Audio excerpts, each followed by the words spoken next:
Google has dropped Veo 3.1, but can it compete with OpenAI Sora 2? Welcome back to the AI Daily Brief Headlines Edition, all the daily AI news you need in around 5 minutes. We kick off today with a model update that many people have anticipated, that has been well hinted over the last few days. Google has released an iterative update of their video model, Veo 3.1. The new version improves the realism of outputs, boosts prompt adherence, and improves audio quality.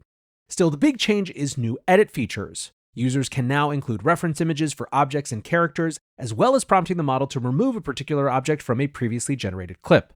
They can also provide a first and last frame for a video and prompt the model to fill in the rest. Additionally, there's a feature to extend clips based on the last few frames, allowing creators to easily string together clips into minute-long shorts. The update comes 5 months after the May release of Veo 3, which was the single big game changer for AI video, introducing synced audio for the first time as well as delivering state-of-the-art realism. That said, a lot has changed since Veo 3 was released, and while it sparked wonder and creativity, the general sentiment around 3.1 has been far less enthusiastic. AI developer Matt Schumer wrote, "My initial Veo 3.1 impression, disappointment. Unfortunately, it's not just noticeably worse than Sora 2, it's also quite a bit more expensive. One bright spot is the tooling they've added. It seems to me a little bit like the normal pattern, where the disappointment stems from the fact that this is just an iterative update, not some big state-of-the-art advance." VC Justine Moore noted that we've passed the threshold where video models are good enough, so we shouldn't expect anything new to be all that mind-blowing. She commented, "We have entered the product era for video models. The recent releases, Veo 3.1, Sora 2, Runway apps, aren't a huge leap forward in terms of underlying model capabilities, but they introduce critical features like extending video, character consistency, and editing." I think that is a perfect summary of where things are.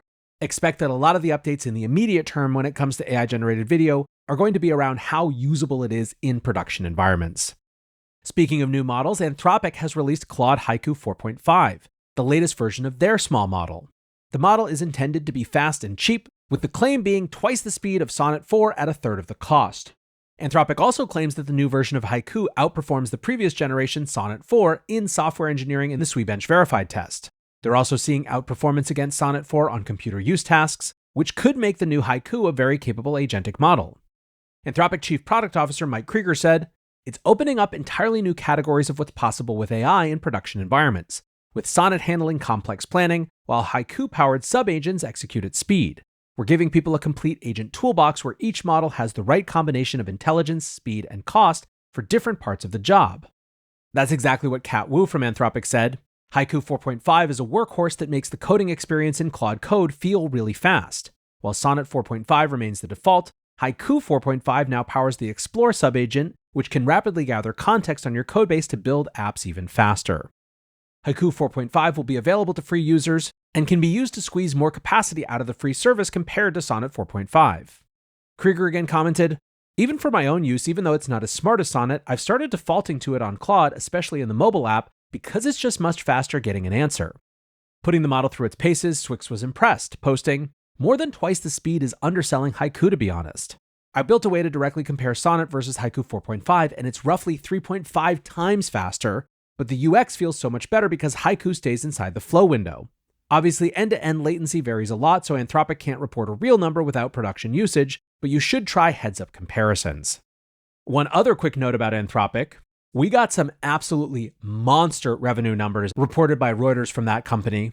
Their sources suggest that Anthropic is currently running at a $7 billion run rate and is on track to hit $9 billion by the end of the year, and then get to somewhere between $20 to $26 billion next year. I'm not going to go too deep into that today because I'm planning to do a deep dive analysis on all of the implications of that and reported OpenAI numbers, probably for tomorrow's episode. But suffice it to say that Anthropic's coding and enterprise business is going very, very well right now. One company whose AI business is not going so well, to the extent that it can even be said to exist, is, of course, Apple.